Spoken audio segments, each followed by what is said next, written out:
কুয়েতে সবকিছুই স্বাভাবিক। দেখেন, এই যে একটা মার্কেটের সামনে কত গাড়ি দাঁড়িয়ে রয়েছে না, মার্কেটে মানুষ আসছে যাচ্ছে। এটা তো আর কম বড় মার্কেট না, অনেক বড় মার্কেট। সবকিছুই স্বাভাবিক, শুধুমাত্র স্কুলটা বন্ধ।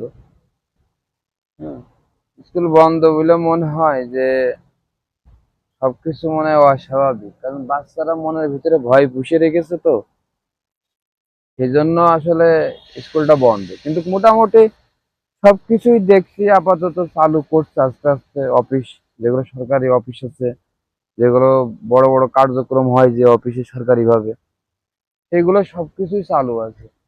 হাসপাতাল তো মাস্ট বি চালু আছে। শুধু সংবাদ প্রচার করছে না বা কোনো কিছু বলছে না বলে মানুষ একটু আতঙ্কে যে আসলে কি হচ্ছে না হচ্ছে।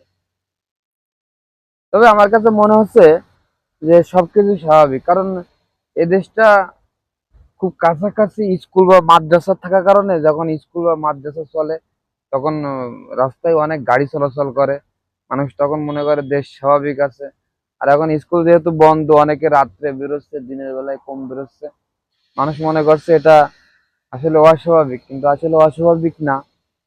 আমার কাছে মোটামুটি স্বাভাবিকই সবকিছু লাগছে, কারণ প্রত্যেকটা মার্কেটে যাওয়া হচ্ছে, কম বেশি মার্কেট ঘোরা হচ্ছে। সেখানে মনে হচ্ছে যে মার্কেটে তো হিউজ পরিমাণ মানুষ। নাইটে তো আরো বেশি মানুষ, কোনো পার্কিংই পাওয়া যায় না নাইটে। বাট এখন ইভিনিং বলে, দুপুরবেলা বলে এখন কিছু কিছু জায়গায় পার্কিং মিলে।